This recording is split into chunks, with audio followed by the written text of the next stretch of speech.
పడిన వ్యక్తి పిచ్చోడని ప్రభుత్వం ప్రకటించడంపై విశ్వ హిందూ పరిషత్ బజరంగ్ దళ్ ఆగ్రహం వ్యక్తం చేశాయి. ఆలయాలపై దాడులు నిరసిస్తూ కామారెడ్డి జిల్లా కేంద్రంలోని నిజాం సాగర్ చౌరస్తాలో వారు నిరసన తెలిపారు. ఆలయంపై దాడి చేసిన వ్యక్తికి మతిస్థిమితం లేదని, మతిస్థిమితం లేకనే వ్యక్తికి ఆలయాన్ని విగ్రహమని ఎలా తెలిసిందని ప్రశ్నించారు. హిందూ దేవాలయాలపై దాడులు జరగడం శోచనీయమన్నారు. ఈ ప్రభుత్వం ఆలయాల కూల్చివేతలపై మాట్లాడిన పాపాన పోలేదన్నారు. మైనారిటీల కోసం ఈ ప్రభుత్వం పనిచేస్తుందన్నారు.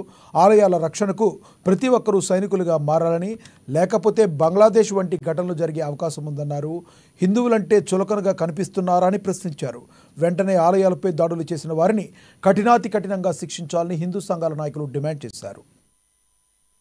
తప్పించే ప్రయత్నము కొన్ని దుష్ట శక్తులు చేస్తున్నాయి. ఇక్కడ ఉన్నటువంటి ప్రభుత్వాలు గాని, పోలీస్ డిపార్ట్మెంట్ గాని ఖచ్చితంగా స్పందిస్తే ఈ రోజు హైందవ ధర్మరక్షణ చేసే ఈ దళాలైనటువంటి అనేక సంస్థలు రోడ్డుకి ఎక్కాల్సిన పరిస్థితి ఏర్పడదు.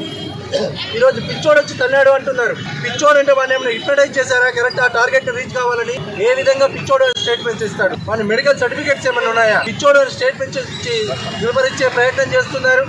సికింద్రాబాద్ లో, ఆ తర్వాత హైదరాబాద్ లో, ఇక్కడ కూడా కామారెడ్డిలో కూడా మాసప్ ట్యాంక్ లో జరిగిన తర్వాత ఇక్కడ కూడా ఒక దేవాలయ విధ్వంసం జరిగింది. ముఖ్యంగా ఒక బ్రాహ్మణుడిగా మొట్టమొదటిగా దేవాలయాల పూజారులందరూ ఖచ్చితంగా బయటకు రావాలి. దేవాలయాల మీద ఆధారపడే బ్రాహ్మణులు ప్రతి దేవాలయం దగ్గర హిందువులను క్రోడీకరించి ఆ దేవాలయ సంరక్షణ దళాలు చేయాలి. అలాగే విశ్వ హిందూ పరిషత్ కానీ, RSS కానీ, బజరంగ్ దళ్ కానీ, దుర్గావాహిని కానీ. నిజామాబాద్ జిల్లా మెండోరా మండలం వెల్కటూరు గ్రామంలోని అంగన్వాడీ